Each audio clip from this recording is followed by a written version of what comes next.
Hello guys, hope you're all doing well. Today I'm bringing you some gameplay and very early first impressions of World War III. Don't worry, Trump and North Korea haven't cut ties and decided to push their little red buttons. It's just a game.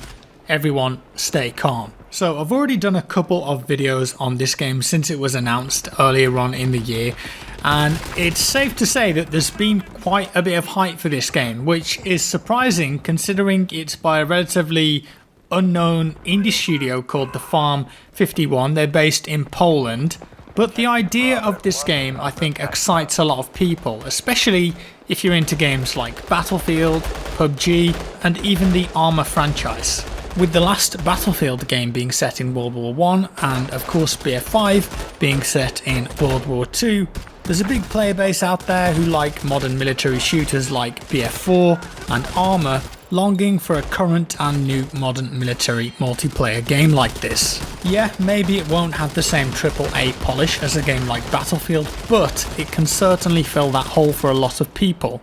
So I was out at Gamescom this week and I got an invite to play the game. I met with some of the developers over there, really nice dudes, had some great chats with them and learnt about what their overall goals and visions are for this game. And a lot of them have been core FPS players throughout their gaming hobby, and they said that they wanted to make a game for themselves, something that they could enjoy that maybe not anyone else at the moment was doing. Now, if you're watching the gameplay and if you've seen other YouTubers cover this game already or just know about it, you'll know that the Battlefield influence is massive here. Some of the HUD elements, a lot of the weapons, the way the levels look, feel very similar to older Battlefield games. And when I was playing this, I'd say that I was getting a vibe somewhere between BF2 and BF4. And that's not necessarily a bad thing. It's okay to take inspiration from the games that you love. This game will be an early access title available on Steam.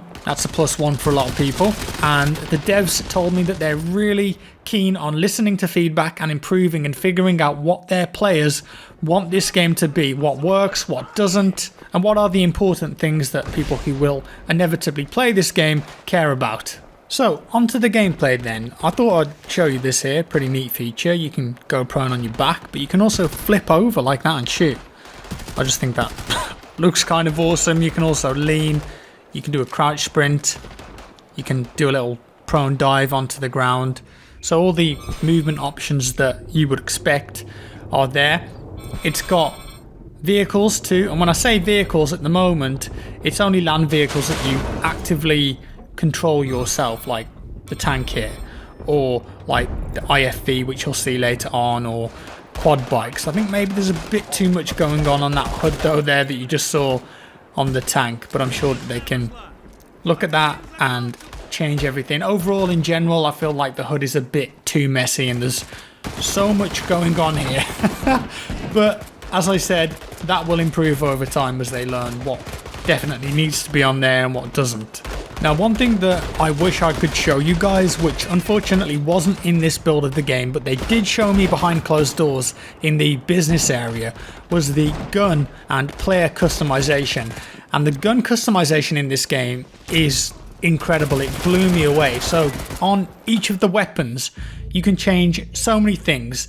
Anything you can think of on a gun, boom, you can probably change it in this game. And some of it is just cosmetic and won't affect the handling, but the majority of it will. So you can really set the gun up exactly how you want it to feel. Do you want it to be better at bursting? Do you want less recoil, less horizontal recoil, more spray control? And the way that it's presented is it kind of gives you an exploded diagram of the gun, and then you change all the parts and then it flicks back together in this really cool fashion. That was very impressive, and I'm sure that the gun nuts out there are going to have an absolute blast tinkering with things and just figuring out exactly how they want to set their weapons up.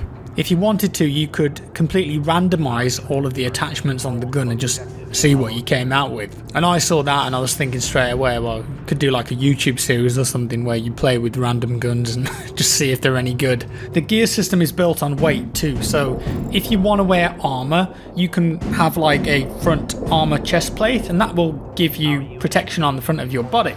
But of course, the more gear that you're carrying, like RPGs or explosives, the type of weapons that you're carrying will add to your weight, and that will affect your mobility. And yeah, it's a system that we've seen before in more hardcore military shooter type games, but I think here it's going to work quite well.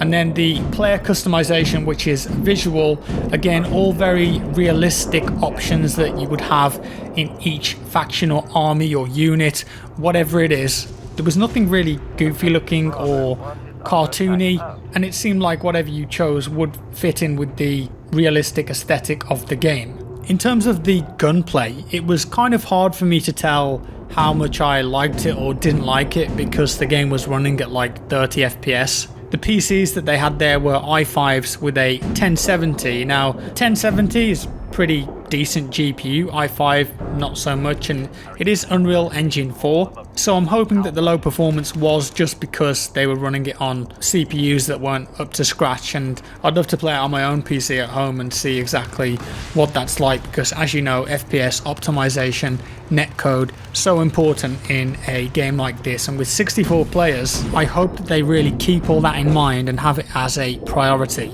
because we've seen a load of Unreal Engine games in the last couple of years that have been early access, that run poorly, have bad FPS, and the netcode is kind of terrible. So I feel like that should always be at the forefront of the design choices of the game. From what I could tell about the gunplay, there was a ton of recoil on all of the weapons. If you were at medium to long range, you want to be tapping. Close range, of course, yeah, you could hold down mouse 1 and just absolutely hose people. But stuff like crouching and going prone, it did seem to improve the recoil management. This is not a COD style game where there's barely any recoil. It's definitely more towards PUBG and Arma in that respect. As for the game mode that I was playing here, if you haven't figured it out already, it's a little bit like Conquest, but to start scoring points or bleeding tickets from the other team, you have to own 2 flags that are next to each other in a sector, like A1 and A2. If you own both of those, then you'll start scoring points or bleeding tickets away. Now, what you're going to see here is something that I really didn't like about the game, and I thought was kind of odd considering the audience that they're going for and the type of game that they said this is supposed to be. So if you score points, you can do stuff like this where you call in predator missiles and bombing runs from stealth bombers, UAVs that circle above and show you where enemies are on the map, remote control cars with bombs on them, and they told me that it was turned up a bit for the demo at Gamescom, the battle points at the bottom, like you would get a couple of kills and you could call in a missile. It just feels really weird to me in this Battlefield Arma crossover thing they've got going on. Very hardcore, very tactical, loads of recoil on the guns, even friendly fire is turned on so you can team kill, but then they've thrown in these almost kill streak like options where you can dump on people with remote control drones or predator missiles or bombing runs.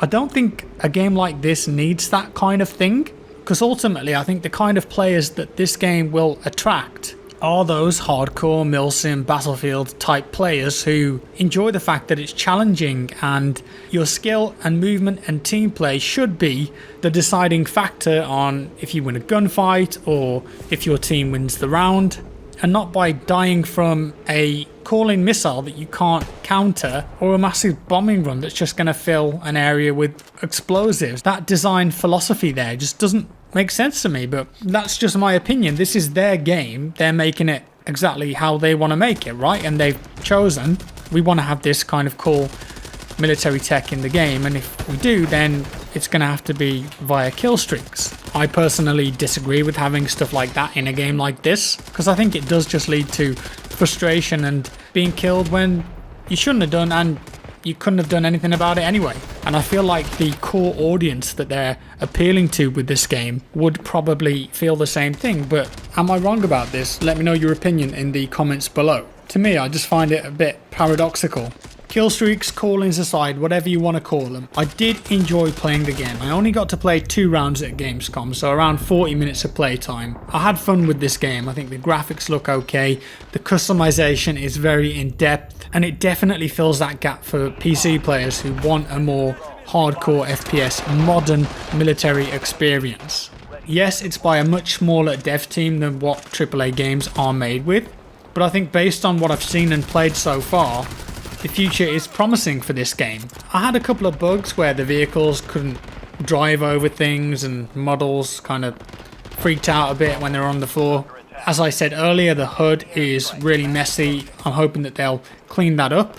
There's some audio cues as well that repeat quite often. I know you guys can't really hear them because I'm talking over the top and the game volume isn't that loud, but they've got a very monotone American voice doing the voiceovers and announcements when you're playing the game. It's not a particularly interesting sounding voice just saying, "You've lost Sector B1, you've lost Sector B2, we're losing Sector A1. It's a really bad impression, but you get the point. It just gets repetitive and annoying, and most people will probably choose to turn that off anyway, so hopefully they'll have a look at that and maybe just give the players some options to customize the HUD and the audio cues a little bit. Something that I really missed too was a bit more destruction. Yeah, I know the Battlefield games have spoiled all of us in that respect, but often when I'm driving a vehicle or firing a rocket at something, I now expect it to leave a hole or a mark or cause some kind of rubble or something a bit more dynamic looking than just a particle effect plays and then a black decal appears on the wall. So I would love to see a bit more dynamicism in the way that the levels react to all of this crazy military hardware that's being thrown at them.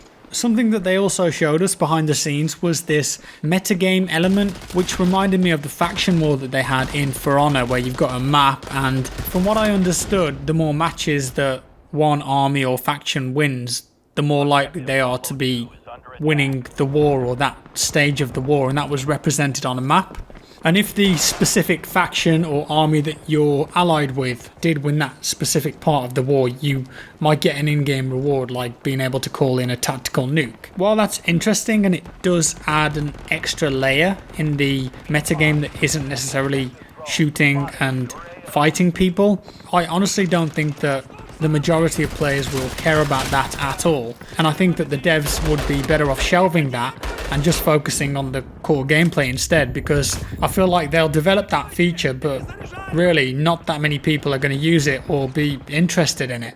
And that's all I've got for today, guys. Hopefully they release some kind of alpha test soon so we can all give this a shot and get some proper hands-on with the game when it's running at decent frame rate. I feel like there's a lot of work to be done here. It needs a lot of polish to kind of pull everything and hold everything together, but the core of the game is fun. There's a big gap in the market for this type of game at the moment. And having met the dev team at Gamescom and spoken to a lot of them, they're obviously very passionate about this project and they want to turn it into something cool, and I'm sure that they'll get there. And that's all for today, folks. Let me know your thoughts down below. If you liked the video, give it a like. If you didn't, a dislike. Subscribe for more, and I'll see you in the next one.